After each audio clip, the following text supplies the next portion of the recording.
बिस्तक आपके लिए लाया है प्रीमियम मेंबरशिप प्रोग्राम, जहां आपको मिलेंगे कई सारे फायदे, जिनमें मार्केट न्यूज़लेटर, लाइव चैट पर आपके सवालों के सबसे पहले जवाब, मार्केट आउटलुक, वीकेंड पर मार्केट स्कैन, एंकर्स के साथ चैट और भी बहुत कुछ। इस प्रीमियम सब्सक्रिप्शन में 3 तरह के प्लान्स हैं, सिल्वर, गोल्ड और प्लैटिनम, जिनकी शुरुआत मात्र 159 रुपए महीने से होती है।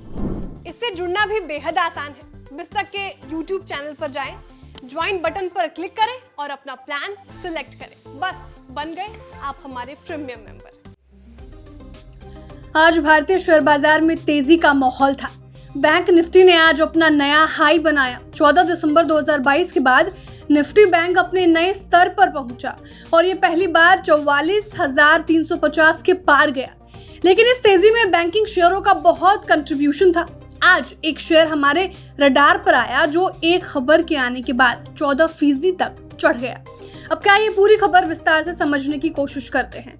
असल में आईसीआईसीआई बैंक अपने इंश्योरेंस कंपनी में यानी आईसीआईसीआई लोम्बार्ड जनरल इंश्योरेंस में अपनी हिस्सेदारी बढ़ाएगी। आईसीआईसीआई बैंक अपनी इंश्योरेंस कंपनी यानी आईसीआईसीआई लोम्बार्ड जनरल इंश्योरेंस में 4% हिस्सेदारी बढ़ाएगी।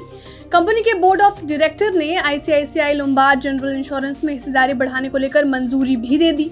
जैसे ही बोर्ड से कंपनी को मंजूरी मिली, आईसीआईसीआई बैंक ने एक्सचेंज को इस बात से अवगत करा दिया। अब हिस्सेदारी के आंकड़ों को समझ लीजिए। अभी बैंक की आईसीआईसीआई लोम्बार्ड में 48.02% हिस्सेदारी है और बैंक 4% हिस्सेदारी में से 2.5% हिस्सा 9 सितंबर 2024 से पहले ले लेगी। इस खबर के बाद आईसीआईसीआई लोम्बार्ड जनरल इंश्योरेंस के शेयर में तूफानी तेज देखने को मिली।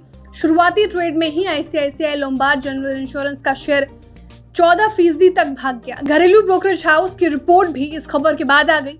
मोतीलाल ओसवाल के मुताबिक शेयर करंट लेवल से और 10 से 15% तक चढ़ सकता है। बता दें, मोतीलाल ओसवाल ने आईसीआईसीआई लोम्बार्ड जनरल इंश्योरेंस के शेयर को खरीदने की सलाह दी है।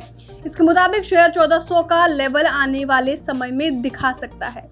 बता दें, आईसीआईसीआई लोम्बार्ड जनरल इंश्योरेंस का शेयर अभी 1200 रुपए के आसपास ट्रेड कर रहा है। एक महीने में इस शेयर ने निवेशकों को 10% का रिटर्न दिया है। वहीं एक साल में इसने निवेशकों का पैसा 7.31% तक डुबा दिया है। लेकिन अगर आप इस शेयर के 5 साल के चार्ट्स को देखेंगे तो आप पाएंगे कि इस शेयर ने निवेशकों को 65.41% का तगड़ा रिटर्न भी कमा कर दिया है।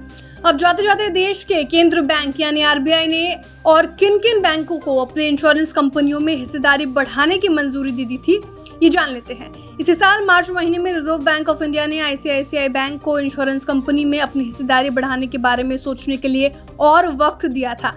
आईसीआईसीआई बैंक से पहले रिजर्व बैंक ने एचडीएफसी बैंक को भी उसकी इंश्योरेंस सब्सिडियरी कंपनी में हिस्सेदारी बढ़ाने की मंजूरी दी थी।